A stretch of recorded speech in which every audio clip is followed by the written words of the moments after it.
Hello everyone. हम लोग आज पढ़ने वाले हैं क्लास 9 का चैप्टर मोशन।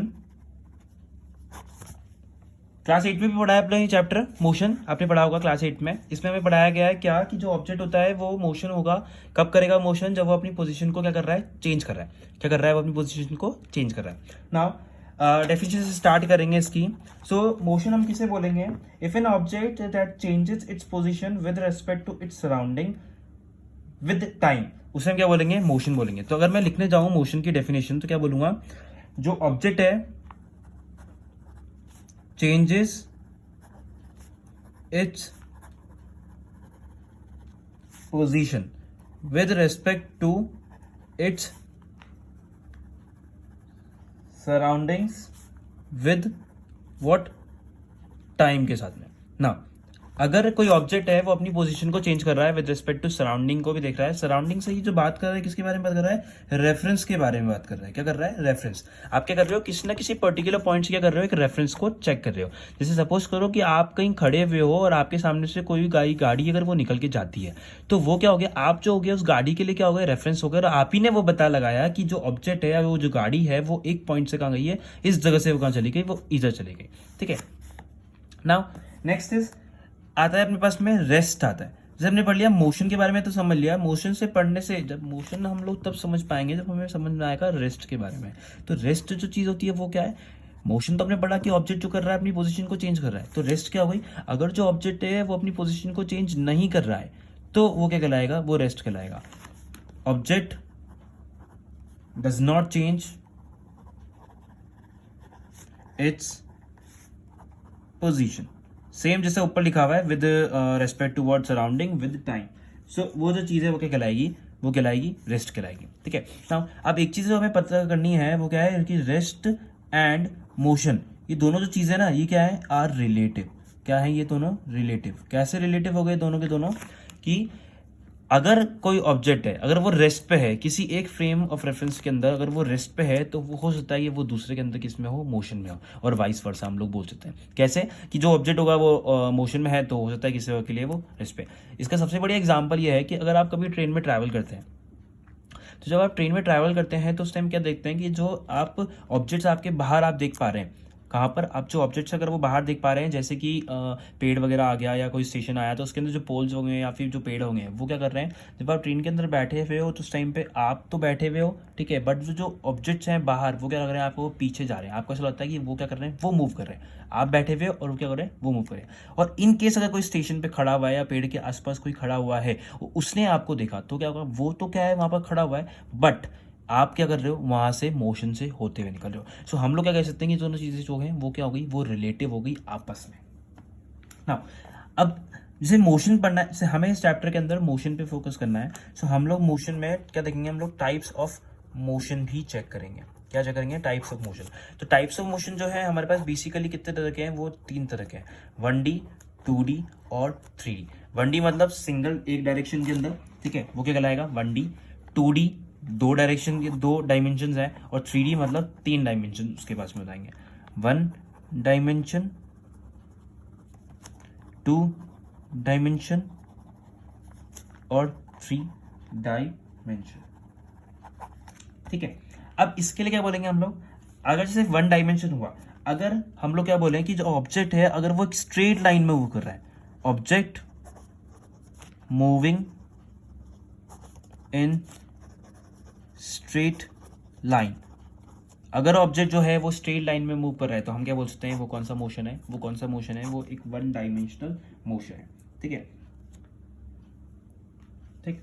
नाउ नेक्स्ट, अब हमें क्या करना है? 2 डायमेंशनल मोशन चेक करना है। तो उसमें हम क्या देखेंगे कि जैसे होता है एक सर्कुलर मोशन होता है, हाँ है ना, एक सर्कुलर मोशन होता है। तो इस तरह का जो मोशन होगा ना वो क्या होगा? वो जो मोशन होगा वो कौन सा मोशन होगा हमारे लिए? हमारे लिए होगा वो 2 डायमेंशनल मोशन, हम लोग उसे कह सकते हैं। ठीक है।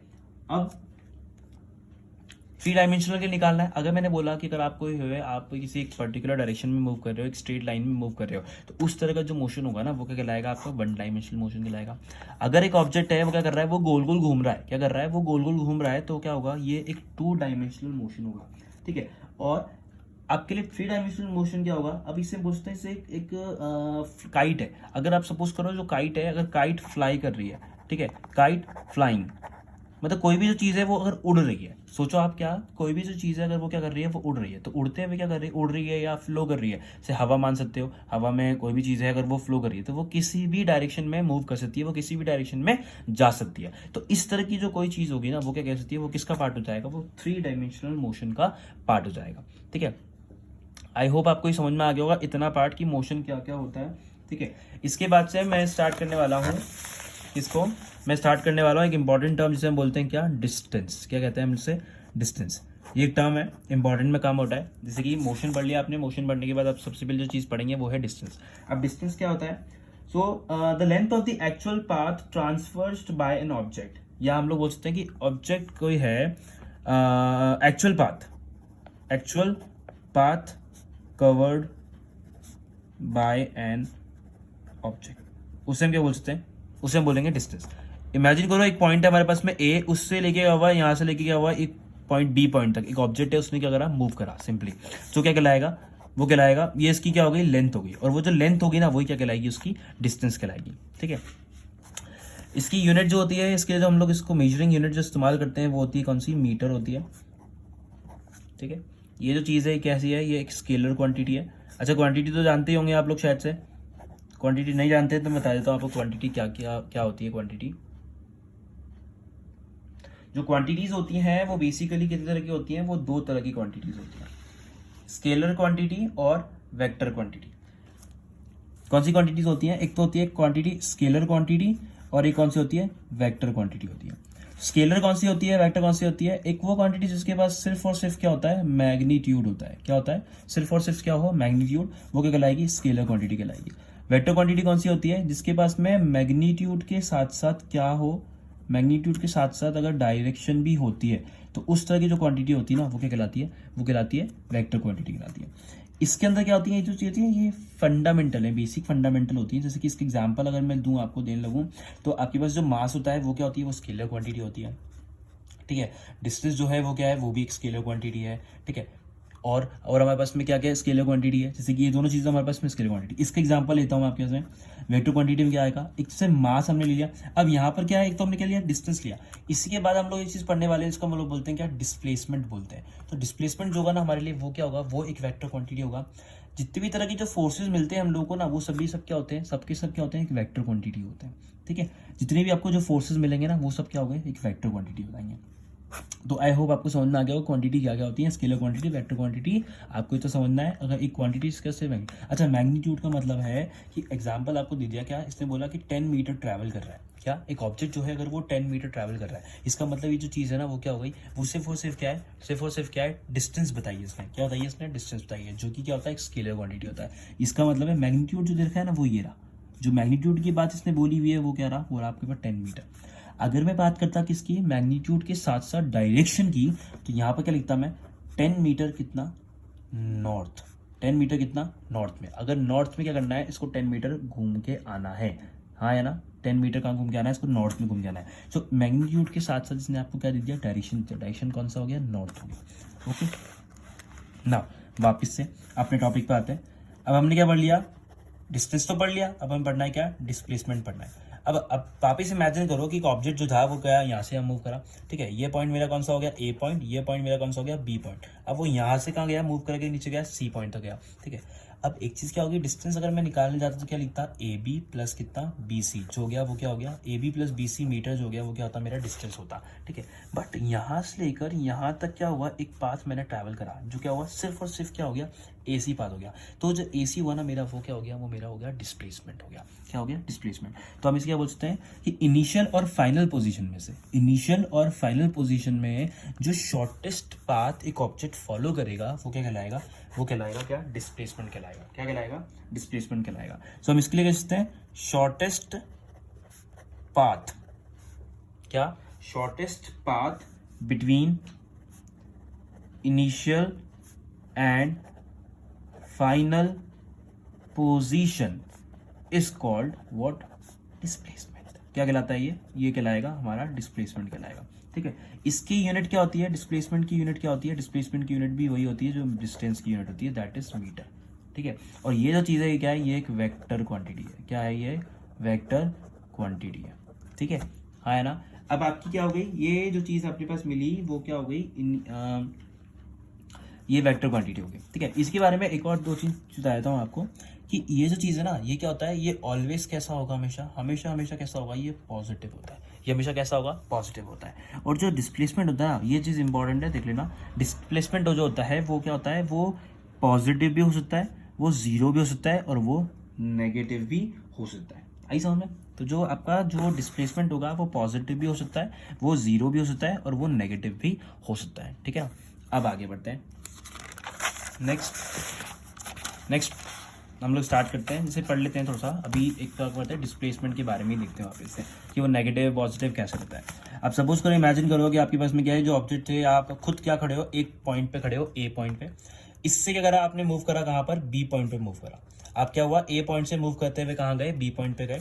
ठीक है, अब आपकी इच्छा हुई चलो थोड़ा सा और चलते हैं, तो आप क्या करें, बी पॉइंट से लेके कहाँ तक चले गए, आप सी पॉइंट तक चले गए। यहाँ से यहाँ तक की डिस्टेंस थी वो थी कितनी, 10 मीटर थी। ठीक है, यहाँ से यहाँ तक की डिस्टेंस थी वो भी कितनी थी, आगे 10 मीटर थी। हाँ है ना। अब यहाँ से यहाँ तक जब आप मूव करें तो कितने, 10 मीटर मूव करें। यहाँ से यहाँ तक आप मूव करें तो कितने मीटर मूव किया, 10 मीटर मूव किया। ठीक है, अब इच्छा हुई चलो भैया अब हो गया बहुत, अब हम चलते हैं दोबारा वापस से। तो हम पहले तो कहाँ गए थे, आगे गए थे। अब हम पहले, अब पीछे हम लोग कहाँ हैं, यहाँ पर आए। तो हम अगेन क्या कर रहे हैं, यहाँ पर घूम के आ रहे हैं वापस से। हाँ है ना, हम लोग पहले यूँ गए, फिर हम लोग यूँ गए, अब फिर हम क्या कर रहे हैं, इधर की तरफ आ रहे हैं। ठीक है, तो यहाँ से लेके यहाँ तक कितना मूव किया, 10 मीटर। यहाँ से लेके यहाँ तक कितना मूव किया, 10 मीटर। और यहाँ से लेके यहाँ तक हमने कितना मूव किया, 10 मीटर। तो डिस्टेंस जो होगा मेरे पास में, वो टोटल जो हमने कितना किया, अब आप बता सकते हो, 10 + 10 + 10 कितना होता है, 30 मीटर होता है। हाँ है ना। और अगर मैं चेक करूँ, क्या डिस्प्लेसमेंट चेक करूँ, तो क्या होगा, सबसे पहले मैं कितना मूव किया, इतना मूव किया, तो 10 प्लस इससे यहाँ तक कितना मूव किया मैंने, 10। फिर यहाँ से जब मैं पीछे आया, अब क्या हुआ मेरे लिए, यहाँ से जब गया ना, तो ये तो जो चीज़ आएंगी वो दोनों किसकी होंगी, पॉजिटिव की होंगी। किसकी होंगी, पॉजिटिव की। पर जब वो वापस यूं से पीछे आया, जब वो सी पॉइंट से कहाँ आया, बी पॉइंट पे आया, तो उसमें क्या लग गया, नेगेटिव लग गया, कितना, 10। तो आपको जो फाइनल मिलेगा ना डिस्प्लेसमेंट, जो नेट डिस्प्लेसमेंट जो आपको लास्ट में मिला ना, वो कितना मिल गया आपको, सिर्फ और सिर्फ कितना मिला, 10 मीटर मिला। कितना मिला, 10 मीटर मिला। अगर इनकेस अगर वो यहाँ से मूव करके और कहाँ चल जाता, दोबारा से यहाँ आ जाता, दोबारा से यहाँ जाता, तो क्या होता है, यहाँ से यहाँ तक का कितना, माइनस कितना हो गया, 10 हो गया। तो इसमें आप क्या करते हैं, -10 और डालते, इसमें कितना मिलता है आपको, 0 मीटर। तो डिस्टेंस तो आपका यहाँ कितना हो जाता, दोनों में 10 ऐड हो जाए, इसमें कितना हो जाता, 40 मीटर हो जाता। बट डिस्प्लेसमेंट आपका कितना हो जाता, 0 हो जाता। आई समझ में आपको बात, आई होप आपको ये चीज़ समझ में आ गई होगी। ठीक है, अब जब आप लोग को, आपको ये चीज़ समझ में आ चुकी है, तो अब हम लोग स्टार्ट करते हैं एक चीज़ जिसे हम लोग बोलते हैं क्या, स्पीड। इसमें एक नई क्वांटिटी हमें, नई चीज़ हमें मिलने वाली है, स्पीड। स्पीड क्या होती है, अब स्पीड जो है वो है रेट। क्या, rate at which the object is moving या चेंजिंग इट्स पोजीशन। ठीक है, हाँ है ना। तो ऑब्जेक्ट था यहाँ से यहाँ तक मूव करा, अब ऑब्जेक्ट जो है यहाँ से यहाँ तक मूव करा, यहाँ से यहाँ तक उसने क्या करा, डी डिस्टेंस ट्रेवल करा। हम लोग वहाँ से इसने कितना डिस्टेंस ट्रैवल करा, इतना। अब जब भी हम लोग इसके बारे में बात करें, रेट के बारे में बात करें, तो इसमें क्या नई चीज़ जुड़ जाती है, टी, मतलब हमारे पास क्या जुड़ जाता है, टाइम आ जाता है। तो स्पीड होता है, स्पीड को हम लोग क्या लिखेंगे कि कितना डिस्टेंस ट्रैवल करा, मतलब डिस्टेंस अपॉन कितनी देर में ट्रैवल करा। हाँ है ना। तो क्या मिला मुझे, स्पीड जो होगी वो क्या होगी, डिस्टेंस अपॉन कितना हो गया, टाइम हो गया। इसकी जो यूनिट आती है वो क्या आएगी, डिस्टेंस होता है मीटर में बनाते हैं, टाइम को हम लोग सेकंड में बनाते हैं, तो इसकी जो यूनिट आई वो कितनी आ गई, मीटर पर सेकंड हो गई। ठीक है, आपको ये समझ में आ गया। सो ये जो चीज़ है ये क्या है, डिस्टेंस ट्रैवल और टाइम टेकन। तो स्पीड का फॉर्मूला क्या हो गया, distance upon time, simply metre per second, metre per second हमारे पास में वैल्यू आ गई। ठीक है, अब इसके अंदर भी क्या होता है, स्पीड जो होती है वो भी कैसी होती है, दो तरीके की होती है। कौन सी, एक तो होती है कौन सी, यूनिफॉर्म स्पीड, और एक कौन सी होती है, नॉन यूनिफॉर्म स्पीड। ठीक है, अब देखो स्पीड कौन सी होती है, एक तो यूनिफॉर्म स्पीड होती है, एक कौन सी होती है, नॉन यूनिफॉर्म स्पीड होती है। तो यूनिफॉर्म स्पीड जैसे हम लोगों ने यहाँ देखा था, इस वाले केस में देखा था, क्या चेक किया था कि जो ऑब्जेक्ट है वो ए से कहाँ मूव कर रहा है, बी तक मूव कर रहा है। जो ऑब्जेक्ट है वो ए से कहाँ मूव कर रहा है, बी तक मूव कर रहा है, कितना डिस्टेंस ट्रैवल कर रहा है, 10 मीटर। अगले में क्या कर रहा है, बी से सी तक मूव कर रहा है, कितना डिस्टेंस ट्रैवल कर रहा है, 10 मीटर। अगर मैं ये बोलूँ कि जो ऑब्जेक्ट है वो यहाँ से लेके यहाँ तक कितनी देर में कर रहा है, 2 सेकंड में 10 मीटर मूव कर रहा है, और अगले ही 2 सेकंड में वो क्या कर रहा है, वो 10 मीटर मूव कर रहा है, तो इस तरह का जो मोशन होगा ना वो क्या कहलाएगा, इस तरह की जो चीज़ होगी वो क्या कहलाएगी, वो यूनिफॉर्म स्पीड के साथ में ट्रैवल कर रहा है, और वही मोशन क्या कहलाएगा, हमारा यूनिफॉर्म मोशन कहलाएगा।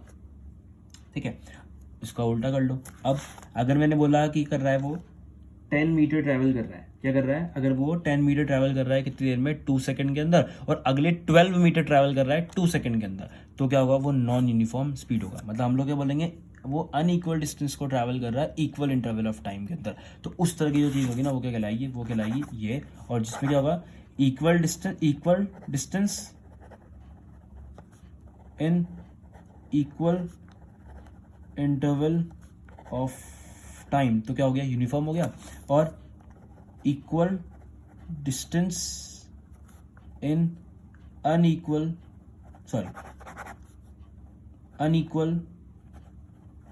Distance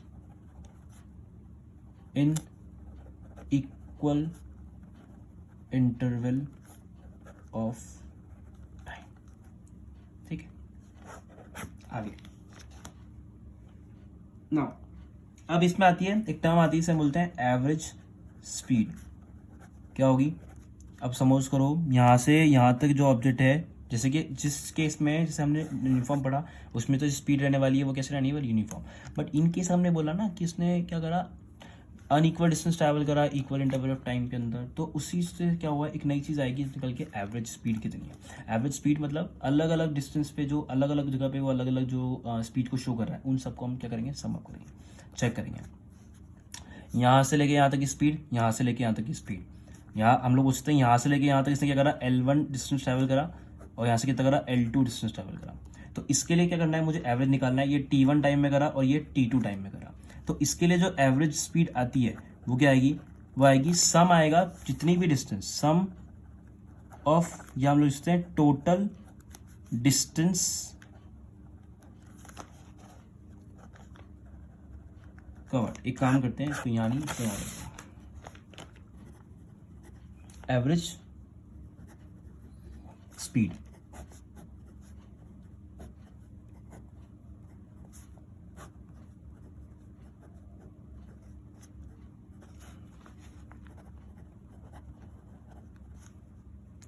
total distance travelled upon total time taken. ठीक है, सो एवरेज स्पीड के लिए फॉर्मूला क्या, कि टोटल डिस्टेंस ट्रैवल्ड अपॉन कितना, टोटल टाइम टेकन। तो जितनी भी बार इसने क्या करा होगा, डिस्टेंस ट्रैवल किया होगा, L1 प्लस कितना, L2 अपॉन T1 प्लस कितना, T2। तो इसे हम क्या करेंगे, सम अप करते रहेंगे, सम अप करते रहेंगे, सम अप करते रहेंगे। तो हमें यहाँ से क्या मिल जाएगा, हमें यहाँ से मिल जाएगा हमारे पास में जो हमारी एवरेज स्पीड है वो मिल जाएगी। Thank you for watching this, hope to see you soon, ready to see your reviews. Bye bye.